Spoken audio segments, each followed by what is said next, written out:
মনে হতে পারে ইরান যেন বিশ্বকাপ জিতেছে, নিদেন পক্ষে মহাদেশীয় শ্রেষ্ঠত্বের শিরোপা। উদযাপন তো সেই গল্পই বলে, কিন্তু এই সংবর্ধনার কারণ ভিন্ন।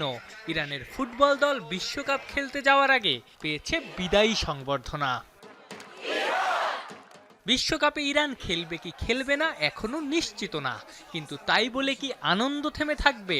যুক্তরাষ্ট্রে প্রবেশ আর সেখানে বিশ্বকাপ খেলা নিয়ে আছে শঙ্কা। তাতে কি, সমর্থকদের উন্মাদনার কমতি ছিল না ছিটে ফোটাও।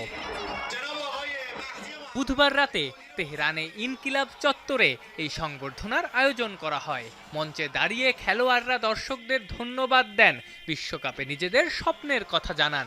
একই দিনে উন্মোচন করা হয় ইরানের বিশ্বকাপ জার্সিও। যদিও এবারের বিশ্বকাপে ইরানের অংশগ্রহণ নিয়ে এখনো অনিশ্চয়তা কাটেনি। যুক্তরাষ্ট্র ও ইসরায়েল ইরান জুড়ে বিমা হামলা শুরু করার পর দলটার বিশ্বকাপ যাত্রা প্রশ্নের মুখে পড়ে। কেননা বিশ্বকাপের গ্রুপ পর্বে ইরানের 3টি ম্যাচই হবে যুক্তরাষ্ট্রে।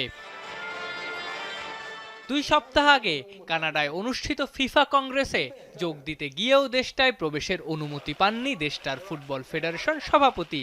জলঘোলা হয় সেটা নিয়েও। এখন খেলোয়াড় ও কর্মকর্তাদের সেখানে নিয়ে যাওয়ার পুরো দায় দায়িত্ব ফুটবলের নিয়ন্ত্রক সংস্থা ফিফার উপরই ছেড়ে দিয়েছে ইরান। প্রস্তুতির অংশ হিসেবে 29 মে তুরস্কের আনাতোলিয়ায় গাম্বিয়ার বিপক্ষে একটা প্রস্তুতি ম্যাচ খেলবে ইরান। তুরস্কে অবস্থানকালে আরও একটা প্রীতি ম্যাচ আয়োজনের চেষ্টা চালাচ্ছে ইরান ফুটবল ফেডারেশন। আগামী 11 জুন থেকে শুরু হতে যাওয়া বিশ্বকাপের যৌথ আয়োজক যুক্তরাষ্ট্র, কানাডা ও মেক্সিকো। আফনান পিয়াল, যমুনা স্পোর্টস।